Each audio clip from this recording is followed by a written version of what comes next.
Assalamualaikum warahmatullahi wabarakatuh. Selamat pagi anak-anak.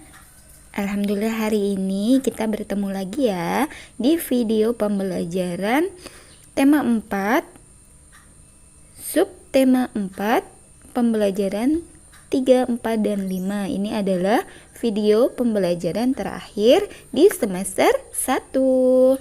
Sebelum kita memulai pembelajaran, kita dahului dulu dengan membaca doa ya. Bismillahirrahmanirrahim.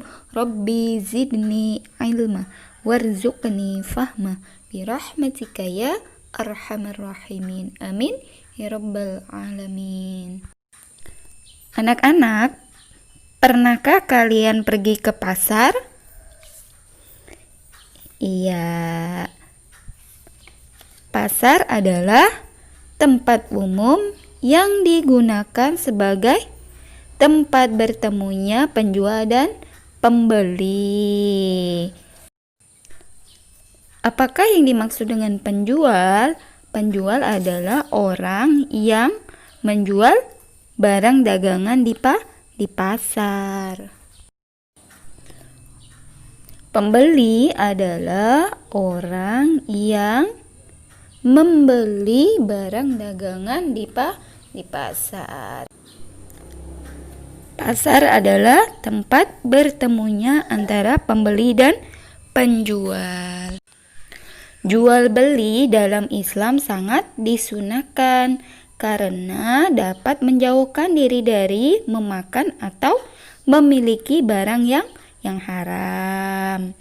Nah, jangan lupa kebersihan pasar juga harus dijaga karena Allah Subhanahu wa taala sangat menyukai kebersihan.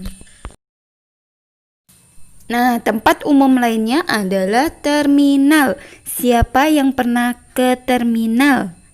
Iya, terminal bus adalah salah satu tempat umum juga. Nah, di mana terminal bus adalah tempat bus-bus menaikkan dan menurunkan penumpang. Siapa yang pernah naik bus?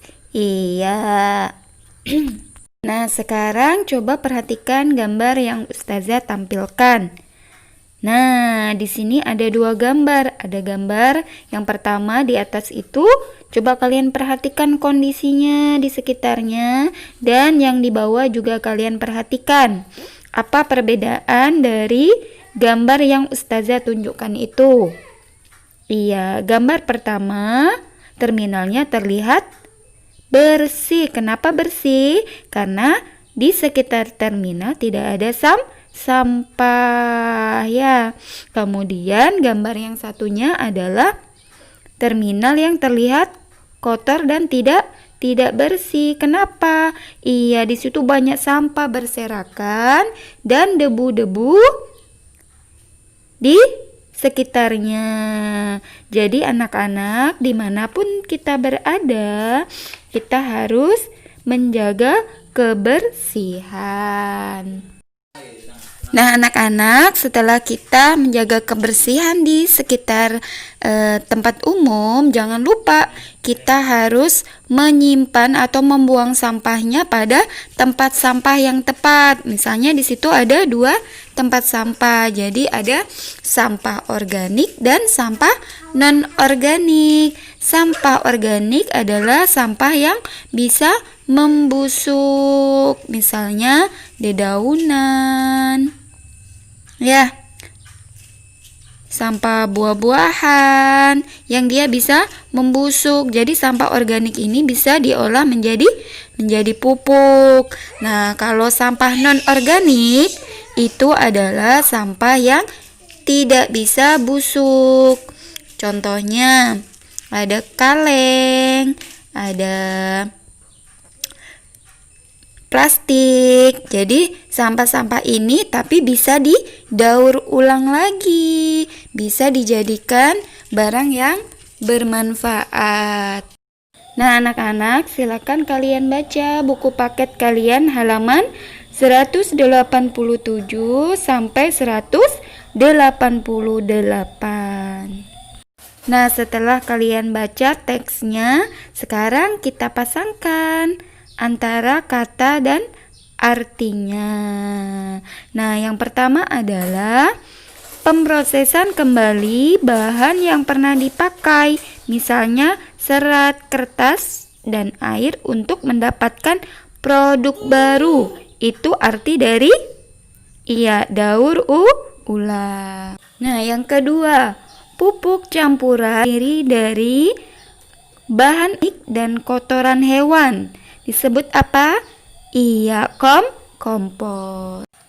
Nah, yang ketiga, lubang yang dibuat tegak lurus ke dalam tanah untuk menyimpan sampah organik. Disebut apa? Lubang resapan biopori. Nah, yang nomor 4 adalah sistem pengelolaan sampah kering secara kolektif dan bernilai ekonomis. Arti dari bank sampah.